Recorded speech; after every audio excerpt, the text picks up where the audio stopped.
Welcome, everyone. Thank you for joining us for our fourth in a four-part series specifically for and created by internal medicine faculty and leadership. Today's session is Engaging in Research and Scholarly Activity by Dr. Mike Zgoda. I'm Dr. Jessica Seaman, Assistant Dean for Faculty Development in Creighton School of Medicine. Just a few housekeeping items before I turn it over to Dr. Zgoda. This session is being recorded and you will have access to the recording and the PowerPoint for future reference. We invite you to ask live questions or submit them in the chat, and we'll get to as many as we can by the end of the session. We do ask that you remain muted with video off unless asking a live question, just to assist us with the recording. Also, the session is eligible for CE credit, and we'll share the website and activity code before we conclude. As a reminder, participation in all four sessions of the internal medicine series is required by your program leadership for this academic year. If you haven't been able to view the live sessions, you will watch the recording, log on to CME Tracker, fill out the very short survey, and receive your participation certificate to then email to your program coordinator. If there are any questions regarding the internal medicine faculty requirements, please reach out to your program coordinator. And now, Dr. Zgoda, if you're ready, I'll turn it to you. Thank you very much. Thank you all for joining today.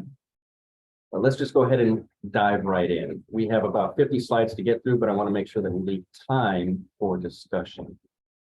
So the aims of what we hope to accomplish with our presentation today is that by the end of this presentation, you should understand what is research and scholarly activity. Believe it or not, it's different thoughts surrounding this from different people, but this is what your governing body with Creighton sees as being research and scholarly activity.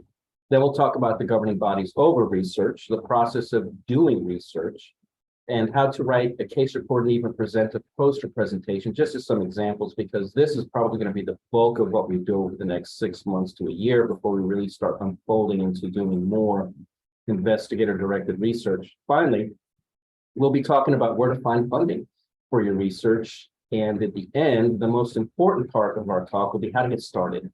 And this is the thing that you're going to really want to download as we go through the process here today. Is when this is all done, you'll have access to this presentation. And you'll want to download this because there's going to be a lot of information on the last 10 slides that you're going to want to set aside for your own benefit for future reference as you go about the process of doing research. So let's get started. So what is research and scholarly activity? Well, there's really two types. There's the basic criteria for research and scholarly activity, and this is what's looked at when you're looking for promotion. And then you have distinguishing criteria. So there's a difference between both distinguishing and basic. So the basic is what we typically think of research, which is providing evidence of participation in research and activities related to the mission of the department and the college. We have to present research or scholarly development. You need to participate in professional groups or organizations. You have to go to CMEs. You have to present at conferences and even publish in referee journals. Finally, participating in the development of research proposals for external funding is also imperative as you look to progress in your career as you advance into through the promotion component of your career. Now, the distinguishing criteria that's the basic. That's just where you need to start. What allows you to distinguish yourself for promotion is going to be actually publishing the text and referee materials is the big one. After that, you're going to be looking to provide leadership in professional organizations, being appointed or elected to other positions of leadership in professional organizations, such as your national organizations related to your subsequent specialties, or being involved in those committees on a national level, or even on the common spirit level. You're going to need to serve as a principal or a co-PI in funded research projects. The funding does not have to be government funding, but it does need to be a funded research project. And participation and membership in national study sections, such as peer review panels. Are you somebody that the peer reviewed journals reach out to to get your opinion and your peer review on those articles. So here's some examples. Let's get down to some nuts and bolts here. So this is what it's going to look like. You need to show that you have done book chapters, maybe, or provided a review article. Have you done any online resources? Online resources are just as substantial and significant today, such as Up to Date, Medscape, and there's others. Journals op-ed, that's a soft one. If you get asked to do an op-ed in a journal, that's a cherry on top of the career, but it's not going to be something you build your career on or doing a bunch of op-eds. You need to be looking at trying to do some original research. Case reports are the lowest form of scholarly activity, but they are imperative. They are very, very important. Just like plankton is the lowest form of life in the ocean, without it, the whales can't live. So you have to do some case reports and case series, retrospective reviews, that kind of thing. I'm not going to read all these to you, but as you download this, these are things that you can see. Now, one thing that most people really don't think about too much in terms of scholarly activity is quality or system-based practice projects. This is important, especially if you're doing it in an academic environment. So if you're looking at the quality of scholarship, meaning the quality of academic teaching, how are you improving on your attendings or your colleagues or yourself in their normal bedside presentations, and how do you measure that? So this is like a systems-based practice of trying to advance education, and that stuff is all publishable. So this is something that is also really low-lying fruit, but has a huge impact. So where do we get our information from about kind of how to get started in clinical research? Well, this is where I got probably half of what we're going to talk about today. So I want to give Dr. Fleshman full credit for this. He was actually responsible for establishing how the American College of Surgery would start to look at doing clinical research, because it's believe it or not, as hard as it is in medicine, doing quote clinical research in surgery is another level higher of complexity. So using that information really helps us put together a roadmap of how we should go about doing this. So there is a process. And this picture, I think, does well to show you kind of the complexity of the process. There are lots and lots of things that have to be done even before you can lay hands on a patient related to research. The very first thing is city training. This is the training that is related specifically to patient protection rules, laws, and guidance in and around surrounding the research of patients, whether it be chart review research all the way up through high-risk drug and surgical research. The next thing is we need to talk about today is about understanding the multiple regulatory committees, mentorship. That is definitely a step that you have to get into. So before you can even get into mentorship, you're going to need to know the city training and understanding the regulatory committees. Then you find a mentor. Then, with the help of your mentor, you're going to determine the question that you would like to answer. With the help of the mentor, now you do study design. You're going to formulate how to plan, or how do you plan on answering that question. Next, you're going to follow the necessary steps back up in step 2, which is getting permission. This is using your regulatory organizations and prowess to get things done so that you can get to 7, 8, and 9, which is the collection of data, interpreting data, and then finally writing and publishing your findings. So we're going to come back to this slide here in a little bit, but this is just the very beginnings of the things that you will need to do before you ever really submit anything to the IRB. So you have to get these things done first. We'll come to this a little later. So step 1, city training. Here's the link. Make sure you download this. Over 400 institutions across the country require city program training, whether it's for biomedical, social, behavioral research courses. These are all included in this. It takes about 4 to 6 hours. There is an online verification of completion. Now you have to have somebody to which that completion goes, and I will share that with you at the end of this presentation. But actually beginning in July of 2023, the city training will actually be part of our orientation process for all the interns that are coming into our internal medicine residency. So do not let your interns have city training under their belt and you as a faculty not. You have to have the city training. If you don't have city training, there's absolutely no way that you can look to move up through the promotion process. Excuse me. So city training, it all begins there. 4 to 6 hours to complete everything. And we'll go into a little bit more detail about this later. Next, let's talk about our regulatory bodies. These are the people that can get you in trouble. All right. Or actually hold you accountable, I should say. So first, there's the Human Research Protection Office. This is part of the Department of Health and Human Services. The purpose of this organization is to audit and mandate professionalism within the clinical research and to protect patients from fraud and improper clinical research. But also, by legitimizing what you do gives you credibility for the research that you present to the world once completed. Now, should you choose to deviate from the rules and guidelines under the HARPO, HRPO, then the Office of Inspector General gets involved. Now, you do not want to have the OIG involved. This is much worse than Joint Commission or anything else because these are agents that carry guns and badges and they can actually bring criminal charges. So this is something where you want to make sure that you are following the guidelines, the laws, rules, and regulations to the letter.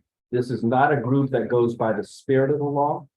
They go by the letter of the law. So as you go through this process, locking into your research team is going to be the people to help protect you from anything that might unfold that the OIG would ever want to get involved in. Next, HIPAA. We all know about HIPAA. How does HIPAA relate to research? Well, HIPAA actually has a set of guidelines that we have to follow to avoid identification of patients in publications and in the reports of the research, as well as the IRB has to give you HIPAA permission if you are not going to de-identify the data that comes to you. So the majority of the time, if you're just doing, say, a retrospective analysis or a chart review or outcomes-based research, and you get 1,000 patients in your cerner that you pull, you have to have that information de-identified. Otherwise, you have to get permission from your IRB to have non-de-identified information. Then there's the peer review monitoring committee. Now, this is usually, I've only seen it personally involved with the cancer centers. The purpose of the peer review monitoring committee is to deconflict or to prevent conflicting research protocols so there's no competition for the same patients within the same organization with the same diagnoses trying to get plugged into two different research protocols. You don't want a patient getting plugged into two different protocols with the same disease. That's going to avoid the findings of both, and it's going to trigger a review. So this peer review monitoring committee is there to help prevent that from happening. Now, in the end, honestly, we have to always remember about the money, because it is the money that is what's causing issues when it typically comes to research. Now, when I say money, I'm not talking about funding. I'm talking about the billing surrounding how research is performed. So the institutional billing matrix is a local body, usually led and run through another group we're going to talk about next, but this is basically to make sure that you do not double bill. Now, I'm sure that there's been several times you have maybe clicked on a patient to care for that patient, whether admitted or in the clinic, and you'll see a box pop up, and it will say, this person is part of a research trial.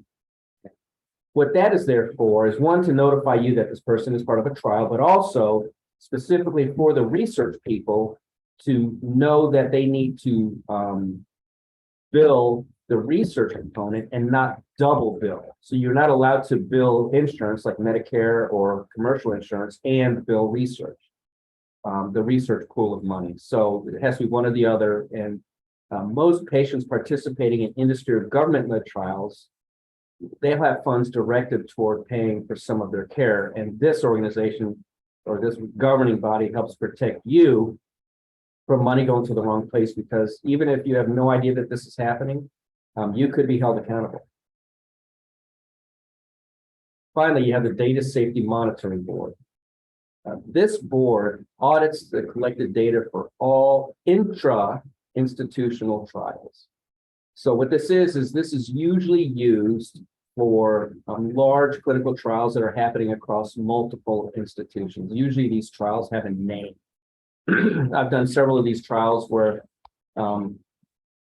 they're actually like given some kind of name, and then you're part of maybe 12 or more institutions.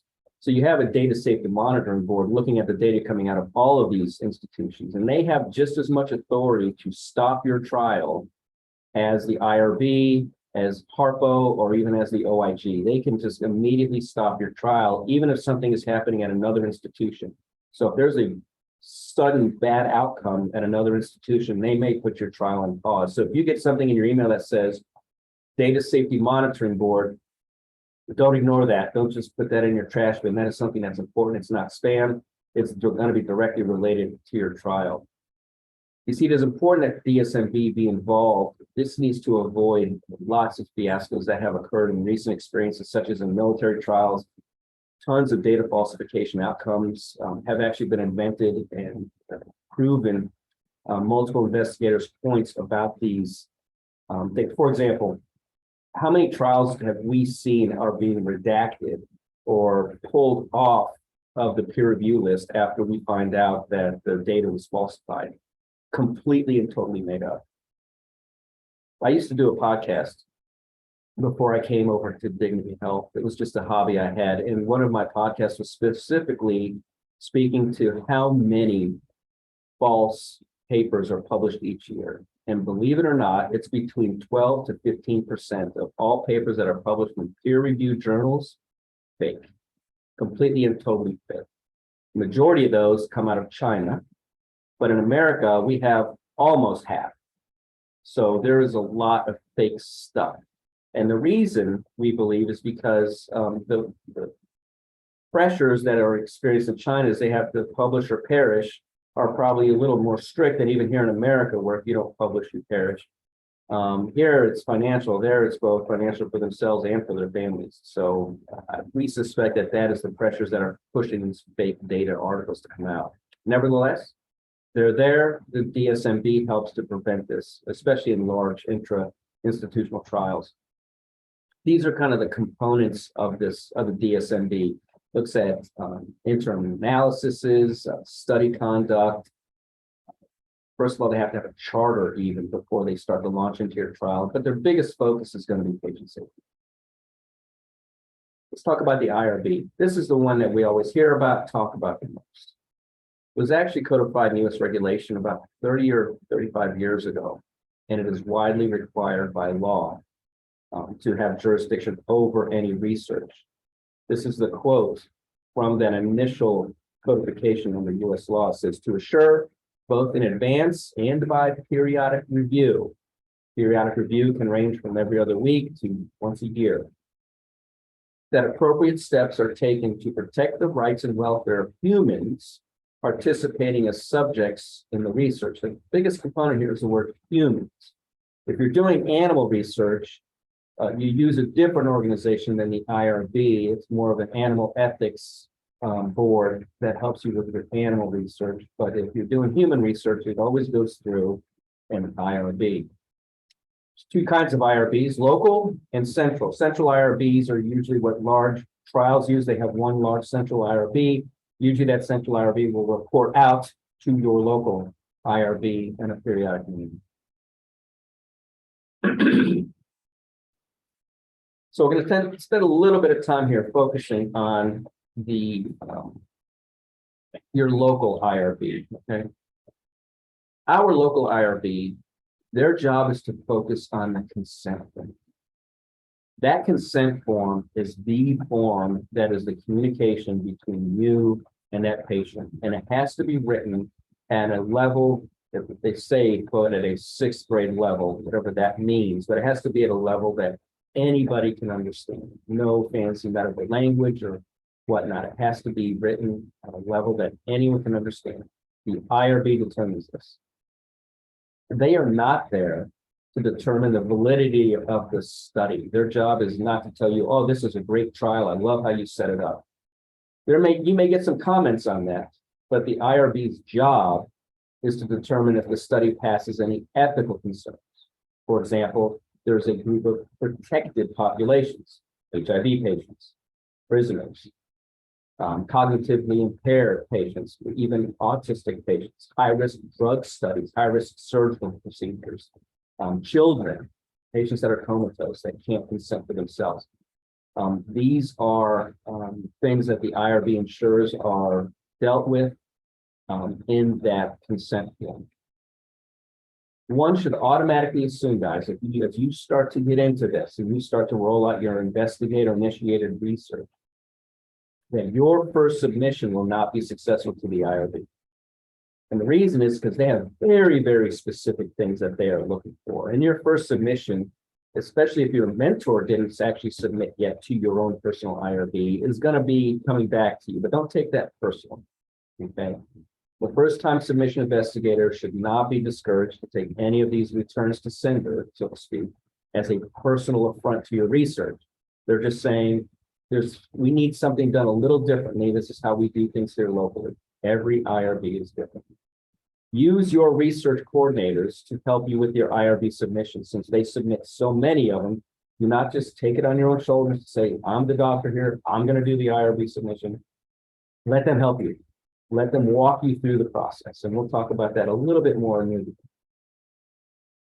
So these are the things that they're going to look for in our local IRB submission. I'm not going to read these to you. You can download this later and look at it. But these are the kind of things that they want. So you have 16 different things that you're going to have to address. And you still didn't even get into the parts of the consent form where you're talking about what are the likely things that could or could not happen to you if you participate in this trial.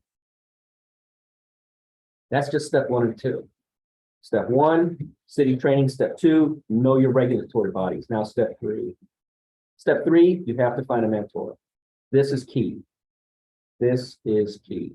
You have to have a mentor that's willing to give you clarity, communication, and a commitment to helping you with the direction, motivating you from time to time, giving you advice, helping you determine your best goals, your milestones.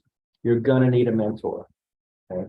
It's best to find a mentor that's actually done things and has actually published. And if you can't find a mentor or you're looking for a mentor, that's what your department chairs are for. Reach out to them. That is their job. If they don't know anybody personally here locally, they will find someone for you that's outside if necessary. We will find you a mentor that will help you be successful. So you must get a mentor. So you got your mentor now. You've gone all the training, you know your regulations, you've got your mentor. Now you need to figure out what question do you need to answer. You need to identify a question, develop your hypothesis before you go into a trial. I've been meeting with some residents from time to time, and they always want to like dive headfirst into a double-blind, randomized, controlled crossover trial of something because they see that as the end-all, be-all. And some of these residents haven't even done a chart review trial yet. So we need to start to really look at our hypothesis, figure out our null hypothesis before we ever consider getting into trial design. Okay. Most of our clinical trials, especially at this institution, are going to be observation driven. All right. Now, many may be driven by technology. Technology meaning things like database inquiries and whatnot, or even the technology that we're using, for example, point-of-care ultrasound, or might even be able to, or be driven by something to evaluate a comparative effectiveness of A versus B. So these A-B trials are called. Those are usually some of the best trials to really start off on as you get into determining the question that you want to answer. And that is what your mentor is going to be there for. So once you get your question, now you need to start doing pre-study statistical evaluation. Well, what is that? The pre-study statistical evaluation is you need to look and see what the expected difference between the two study groups are, or specifically, and more importantly, a study group and your control. So the appropriate comparative statistical method can be used in a power calculation formula. Usually these things, you can actually download these things, but You have access now to statisticians through your department chairs, and they can give you the guidance you need for the predicted percent difference between the two groups at a desired power and with a certain level of confidence that you want, and they will guide you through whether you should do a chi-squared statistical evaluation, or you just want to do a head-to-head or whatnot. But these are the things that you're going to want help with before you even start to put together your study design. You're going to need to know the number of patients you're going to see and how you're going to study them and how you're going to tease out the data in the end. So how do we figure this out? Well, this is determined by the level of evidence that you want to be able to claim on your trial. So the first level of evidence is the level 1 level of evidence is the systematic review of randomized controlled trials. This is the old-fashioned meta-analysis, or even something as simple as a case report where we say, well, we did ECMO on 8 patients that were morbid, that had morbid sepsis, and 6 of them lived. Okay, that is a systematic review. Okay, if you do it a randomized controlled trials, that is what we call now a meta-analysis. You're looking at the next level is a level 2, which is a randomized controlled trial. This is the one that most people want to try to get into when they first get into research. But then as you start to move up, as you're looking for level 3 of evidence, you're looking at case matched controlled trials. This is where you're looking at prospective or retrospective, these type of things. You'll see a lot of stuff. Well, that was not a this trial is a retrospective analysis of such and whatnot. So therefore, it is not as valid as if it was a prospective trial, which there's some truth there, but that doesn't mean it's not valid at all. But that's why it's only level 3, whereas a level 4 is a full-on prospective series. Those are your levels of evidence based on the type of trial you want to do. Now, what's going to determine the level that you want to pursue is going to be based on the conversation you have with your mentor and the question that you want to answer. Finally, the other 2 options are database space, such as the Cochrane database, and we'll talk a little bit about Cochrane here in just a second, as well as the retrospective series. Retrospective series is different than, say, a systematic review. A retrospective series is usually looking at going back and saying, okay, we wanted to look at tracheostomies in our institution over the last 15 years. And then you try to compile that data into something meaningful based on the question that you answered. So that's more of a retrospective series, as opposed to a systematic review, which is looking at a bunch of other trials that were already done. So the first thing you're going to want to do is you're going to need to identify the appropriate study population.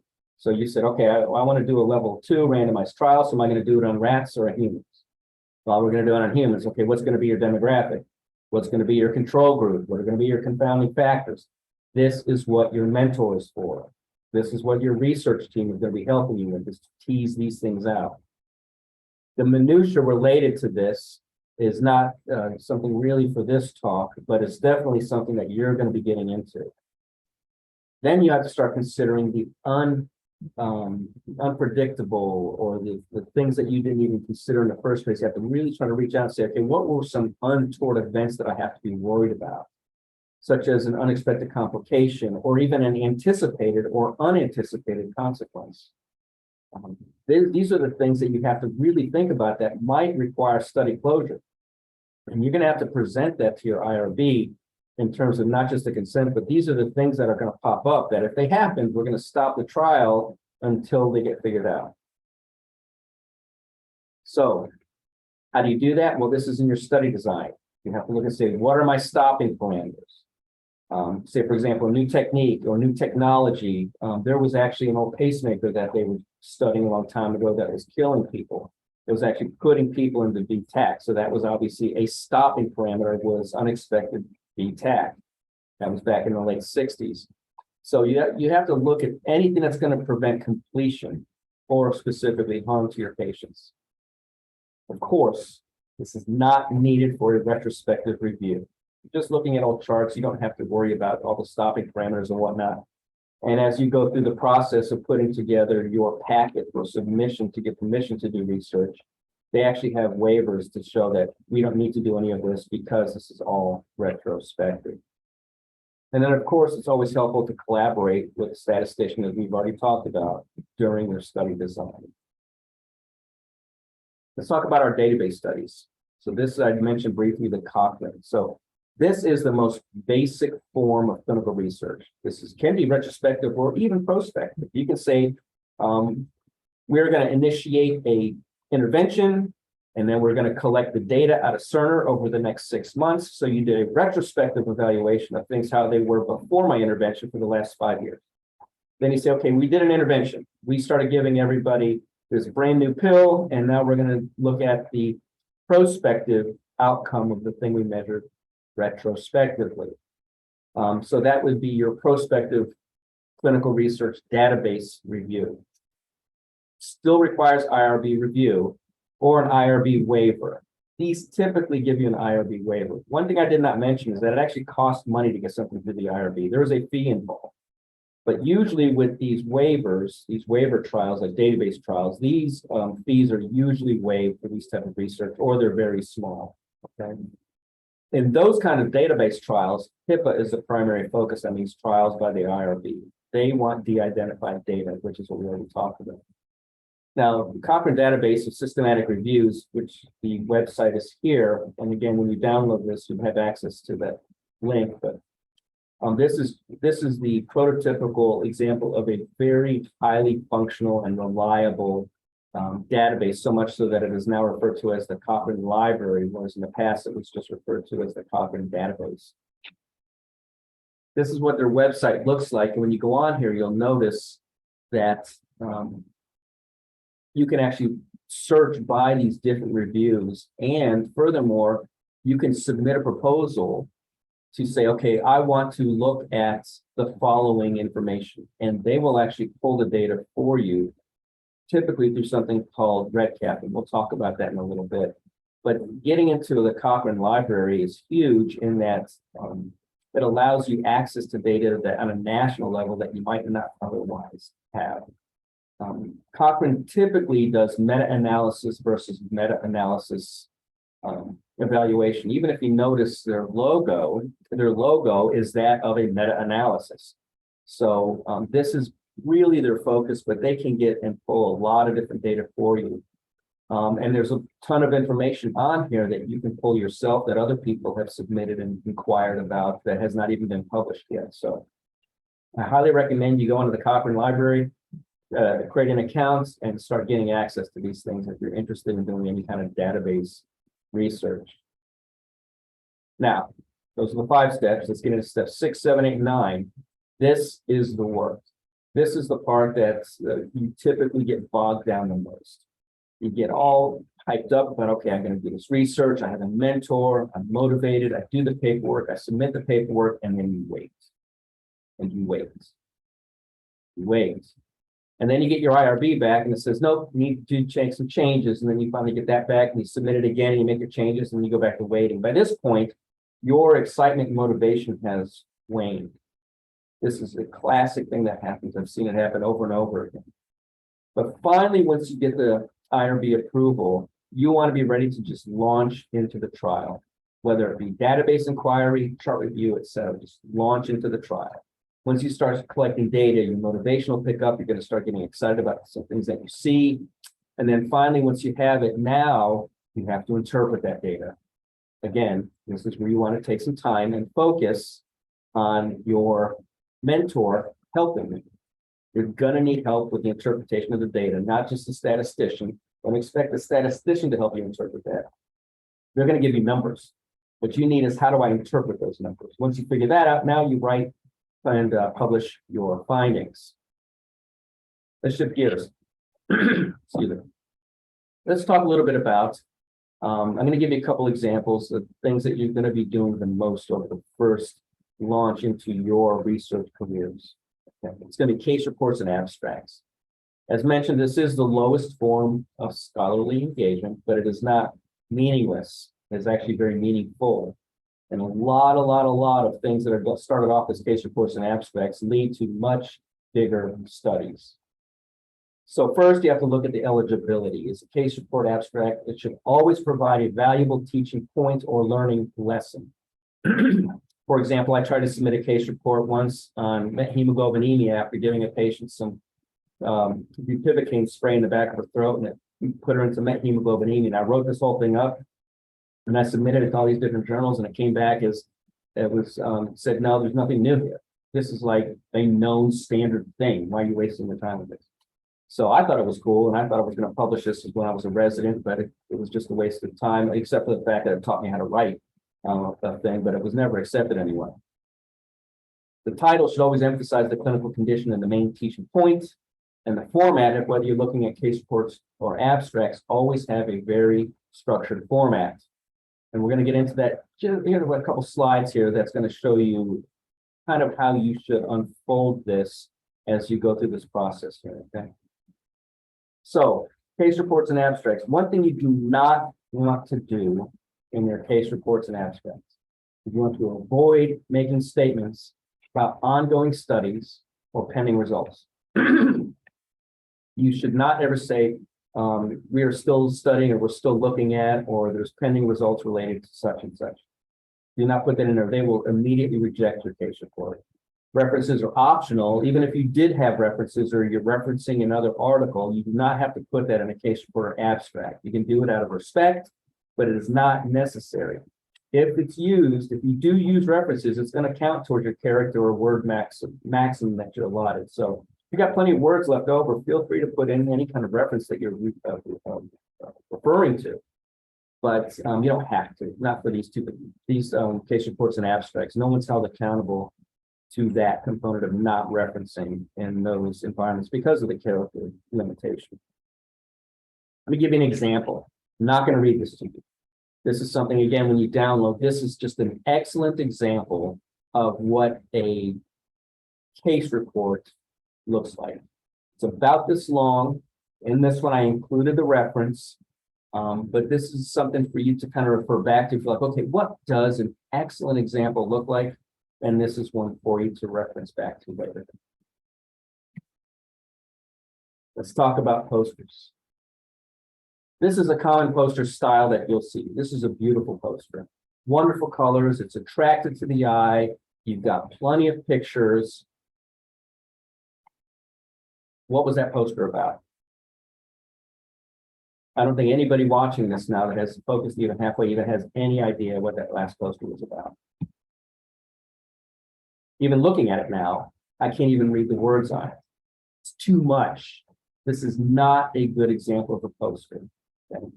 But a lot of times people it's almost like they want to write a paper and put it on a poster. That is not the purpose of a poster. Okay? Do not do this.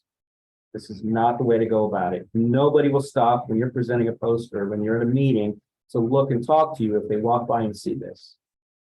Instead, what you want something a little more like this. Now, this is still not even ideal. We're going to get to the ideal. But this, big letters, not a ton of words, big pictures, but still not quite ideal. Do you even, just looking at this, know what this poster is about? No, we don't. So the only way you're going to get someone's attention is if the person says, hey, come take a look at my poster. You're not going to walk by this poster and want to do anything. So now in the modern era, this is how posters should look, okay? This is an example of wrong. We do not want this. So how do I convert this old model of poster? All right, this is an actual conversion where we convert this type of poster to something that should look more like this. So when we go back to this one, it's entitled Non-Cognitive Predictors of Student Success. A predictive validity comparison between domestic and international students. What is that? I don't know what that means, what it's answering, what the question is. It's an accurate title, and I'm sure that if I read this, I'll tease it out and figure out what they're trying to say. Whereas in this, which is from the exact same poster, you always start off with the biggest thing that you want someone to stop and learn from you is that you learn that for international students, perseverance and a sense of social responsibility are extra important for predicting first-year GPA. That's going to catch someone's attention. All the data and all the stuff that you wanted to put on the poster, now you put in a QR code so that they can download it. And then you have some notes on the sides that you can use as you're talking with them as they come by and say, wow, that's interesting. Why did you want to do that? And you can go up to your intro and say, well, there's just been an increased interest in utilizing non-cognitive predictors in college administration process. So we started to look at that. And then, so this is our method. And this is the results we had. You look at this table, look, this is how the grades changed. And then then they're interested in what you're saying. They stopped in the first place to hear you out because of your conclusion that you laid out here at the end. You go back to this right here, that conclusion, let's see if I can even show you, is barely legible here, and it's still not as clear and concise. It's right in the middle under the first thing under results. So that is, this is by far and away the way to go about doing your posters nowadays. How big should this be? What should this presentation even look like? It should be about like this. It should go from at the top of your head down to your waist, maybe a little bit below, but you want the Q code on it to be big enough that somebody doing a drive-by, because let me put it like this, guys. When you're doing a poster presentation, you're only going to have about an hour for the entire poster session to be open. So people are just going to be kind of browsing along. And if they see something that looks interesting, they're going to take their phone out, take a picture of it, and then go back and look at it later. Maybe it might be of interest enough that they'll stop and talk to you. But as you're talking, a lot of times you'll talk to one person, someone else will come along and eavesdrop a little bit, and then just kind of mosey on past because they have so many other posters to look at. So it's best for you to put your Q code on there so that people that are doing drive-bys can actually just take a picture of it and then download it and look at it later. But it also gives you a way to track it. You can see who's looking at it, and you can be reaching out to them, and they'll be reaching back out to you. This is how you build your network. This is the most efficient way and meaningful way to do posters. So we talked about how to do, quickly, we talked about how to do abstracts, case reports, and now posters. Let's take just a second now and pause for a second. In the last about 10 minutes or so that we have, we're going to talk about funding and then how do we get started with this. So funding, you do not have to have your funding locked down as you go through the process to do your research yet, okay? That is one of the last steps. So you can be presenting all your stuff to the IRB and getting all these things done without having a funding source, okay? But you do want to have at least some hope of getting funding. So you can do everything from within institutional funds, such as your department chairs will have money for some research. School of medicine initiatives sometimes have funding. We have the local foundations that we reach out to. There's a lot of research that we have done here, specifically around point-of-care ultrasound, that has all been sponsored generously by the foundations. Then, of course, you have your specialty societies, the American Heart Association, American Cancer Association, the Cancer Society, the American Lung Association, American College of Chest Physicians, and on and on and on. They always have things on their website. So if you're doing something in a certain area or specialty, you can reach out to those websites and see maybe there's some funding opportunity. They love, love, love funding junior investigators. So junior doesn't go by age, it goes by experience. So if you've been in practice for 20 years and you're just now getting into doing research, you are considered a junior investigator. Not a junior physician, but a junior investigator. And they love helping sponsor that. And then, of course, there's all the government options, which is that's when you go from the AAA ball up to the big boys. So if you're looking at NIH funding, this slide is for those of you that are considering looking at NIH funding. The easiest NIH funding to get is summer internships and R25 grants. That's for undergrads or maybe even first year medical school, but typically graduate medical education, including medical students, is called a T35 grant. So if you're wanting to do anything at the School of Medicine at Creighton, you should be looking to do T35 grants. Those are typically relatively easily funded. It takes a lot of work on the front end. You need to get a good mentor that has gotten NIH funding to help you through this process. But usually you get the money out of this that you're asking for. These are not big awards. You're not going to get $3.5 million for this. This is going to be $35,000 to $150,000 kind of award for the grant. Then you can get into things such as institutional network awards, where you're going from graduate or medical school up into the professional things or early career kind of things, which is usually limited to different organizations within the NIH. For example, you have the Heart, Lung, and Blood Institute. In here, I just listed the U2C, which is the Kidney, Urologic, and Hematologic Research Training Institute. These things fall into the F grants. Think facility grants, okay? This is pre-doctoral, dual degrees, or PhD, MDs, that thing. These are your F grants, the F30s, F31s, F32s. Then once you get out of, once you're now postgraduate, now you're getting into the K grants. K grants are early career grants, And these are the things that we're going to show you on the next page, how to find out what K grants are available. What you will see though, is that you'll see a lot of RO3s out there, okay? A lot of people, even myself, one of the first grants I ever applied for was an RO3. And I kept getting denied and kept getting denied. And I kept asking, why am I getting denied? And they'll tell you, before you submit these grants, they have people at the NIH that will read your grant and tell you, you need to figure this out before you submit it. And then you take it back and figure it out before you ever submit it. They really want you to be successful. But what they never told me is that I had to have it attached to a K grant. See, these are supplemental to K awards. You have to have a K award grant that's looking at a bigger picture thing, and the RO3 is under that bigger picture grant. So that is the thing that you have to be looking for as you're looking through your grants. Is, okay, I have to find a K grant to attach this to. And then, of course, there's the K99 and R00 grants. This is if you found the cure for cancer and you want to fast track it. Okay, they'll give you the money. That's almost like seed money to get into an R01. So once you get into a fast track K99 or R00 grant, what you're looking to do is say, I have found something that is going to change the world. I need seed money so that I can get enough data to show you, to get enough data for you to support me with an R01. Okay.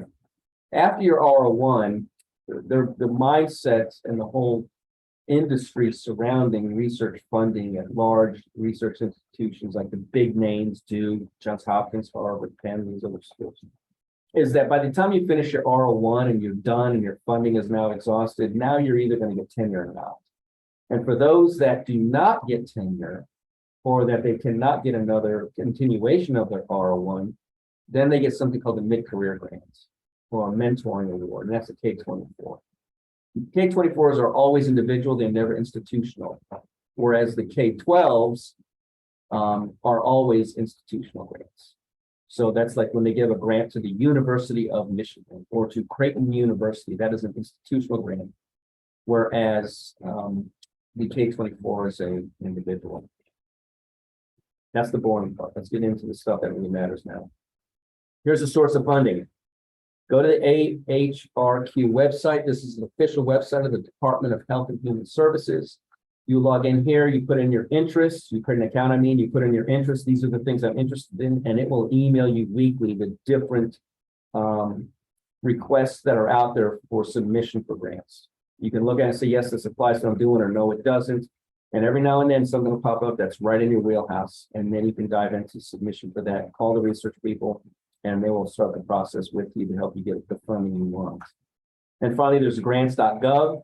Grants.gov is where I typically go when I'm looking for who's doing, like if I have a patient that has some kind of strange disease or illness, and they're like, is anybody doing a trial out there? I'll go to grants.gov and see if anybody's already doing a trial out there. Or if somebody's doing a trial, like for example, does proning provide improved mortality in COVID patients when done outside the ICU? So proning on the floor, does that keep people alive longer? There was a trial being done. The data wasn't posted, but it gives you all the contact information. You can reach out to the people doing the trial and say, hey, is this working, guys? What do you see so far? And they'll say, we don't know yet, the data's up, or they'll come out and say, no, it kills people or whatever.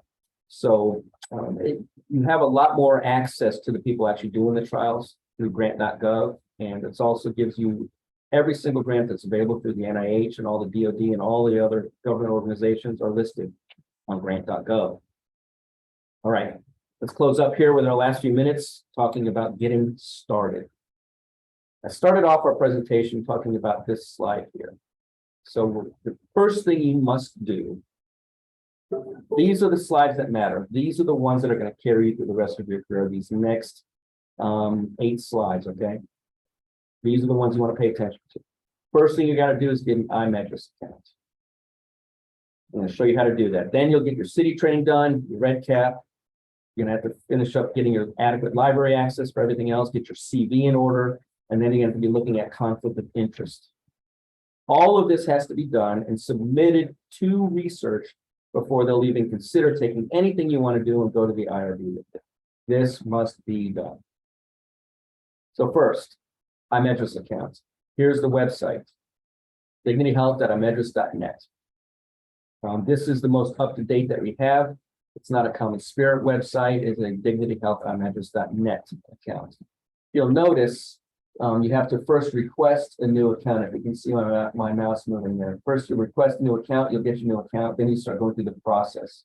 This is just a way that gives you access to research protocol. So if you're doing any kind of research protocol, if you're a PI, if you want to even just look at data, you have to have this account.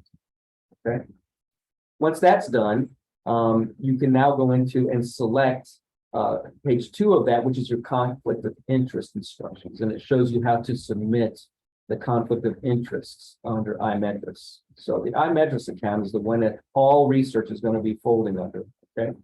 So this is where you see at the bottom in the red squares, which says the protocol templates and the COI disclosure joint form. These are the 2 buttons you're going to be interacting with 95% of the time. We already talked about city training. This is just here for you to see what the website looks like.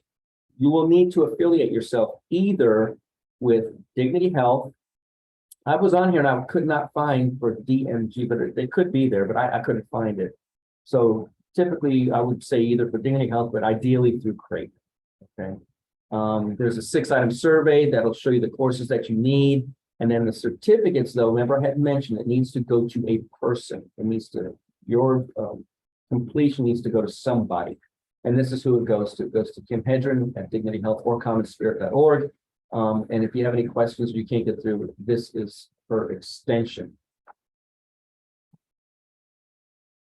Next, you need to have access to the databases. You need to be able to put stuff into a database and take stuff out of the database. Okay, so here's your red cap. If you don't understand what red cap is, you will. As soon as you start getting into research, you will see exactly what this is.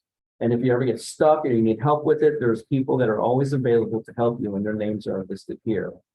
Okay. To obtain IRB approval for any retrospective or even prospective studies, the protocol must state that data will be stored and archived using REDCap. If you don't put this in there, the IRB will come back to you as no. It can also be used to even launch surveys. But even without that, besides that, if you don't say that this is how you're going to do it, the IRB will negate this and it'll come back to you saying, how are you going to store the data? You have to say REDCap. Library access. Creighton has direct access to more articles than you can shake a stick at. So use Creighton when you can. I'm not going to read this to you. This gives you the access to it. You want to use the Open Athens self-registration when you go through the process. Don't just register as an offsite user. Use the Open Athens self-registration.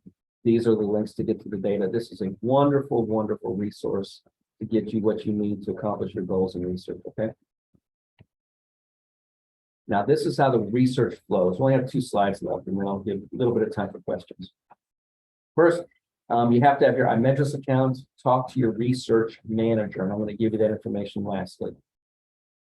Then we do a feasibility review. The feasibility review usually takes a day or 2. It doesn't take long. Basically, once you say, okay, I want to do research, or let's say that a company comes to you and says, hey, we want to study this new med or this new procedure, and we want you to be a PI on it. Okay, you have to have that now go through your chair that will do a feasibility review to make sure that, one, nobody else is doing it. They will deconflict it with anything else that's happening. For example, if you were someone to come and say, well, we wanted to do study on fetal tissue, that's not going to happen in any Common Spirit institution. So that is going to be kicked out by your department chairs. This is not a feasible study. So next, you're going to be given an OSER number. Okay, this is all done by the research managers. What this is after feasibility review, they actually give you a research trial a number. And this is where the funding goes into and how the trial is tracked and how the IRB tracks it. Your research trial is given an OSER number. Okay, and then that number is plugged into iMedris. And then you'll hear from the IRB through iMedris that the project is moving through the process. So these are your research contacts. Denise Toscano. She's the operations manager. She oversees all of St. Joseph's research. I asked her if she could send me who her colleague was over at Valleywise, but she is out of town, so I didn't get that back in a timely way. I'm sorry, but I'm sure that we can get that to you as necessary. And then there's Raul Gomez, who is over the IRB and Red Cap support. So with the last few minutes that we have, I'll make sure that you claim credit for having listened to me drone on for about the last hour. And I'm hoping that this was helpful, and I'm open to any questions. Thank you so much, Dr. Zgoda, for so much information, and love the step-by-step so that people know where to start. I do have a question. This is a two-part question already. They're asking, what are our faculty responsibilities to residents and learners as far as mentoring? And the other part of that is, how much time do you spend with learners on research? Great questions. So first, I just came out of a meeting right before this talk with a couple of physician leaders in the Alliance, and we had a conversation through the ambassadors of the residency. So for those of you that may not be aware, there's we have put together a resident ambassador group that comes to the department chairs and shares with us their wants and wishes. And one of that is that they wanted a mentor for research. And after discussion, they said that we should have a mentor for every 5 residents. And the mentor should be, like, for example, Dr. Saeed is one of our more prolific publishers in interventional pulmonary. I think last year he published over 35. He had 35 peer-reviewed publications last year. And he mentors many different residents that are wanting to go into pulmonary critical care. Now that we have a cardiology fellowship, we're going to be looking at setting up mentors for that. But each mentor should have, what the residents want is they want 5 residents per mentor. So that's typically what they want for residents. For faculty that are looking for mentors, that's a one-on-one relationship. That's a little different. In terms, I want to make sure I answered that question. If I answered that question, if I didn't complete that answer, let me know. But the other half of that was, how much time do I spend on research? Me personally, I have 3 funded research trials that I ongoing right now. These are specifically related to long hauler COVID patients. And in that, I have several medical students that are helping me participate in that trial, as I have a long hauler clinic. So I'm putting in about, not counting my clinic time, about 3 to 4 hours a week is the time that I'm dedicated to my personal research. But that's more an act of love and not something that I've been asked to do. And is it with learners, that 3 to 4 hours? Is that volunteer time for learners, or is that summer research where they're getting a stipend? How does that kind of play out? So the summer research that you're speaking to, I had just reached out to Creighton about a month ago to figure out how we're going to go about having our mentors reach out to get funding for the summer research. So you have access to med students that can do the research for you. That's up to you. You don't have to have learners in your research, but I highly, highly, highly encourage you. 1, it will make your life better. 2, it will help with their educational experience, and you will help bring along the next generation of researchers. Maybe the first time you go through it, you just want to learn how to do it yourself, because how can you teach somebody if you've never done it? Or you can just go into it with a learner and say, you know what, I've really never done this before, but you and I are going to ride this bull for a while, and we'll just figure it out as we go. And there's nothing wrong with that, because you have a mentor that will be assigned with you that will help carry you through that. I hope that helps. Absolutely. Thank you. And thank you to Dr. White and to Dr. Marcus for adding all the great information about Valleywise. We do have the connections in there, and I will save the chat and put that information in the follow-up email. If there's any questions, live questions, you're free to unmute and ask Dr. Zgoda any questions you might have.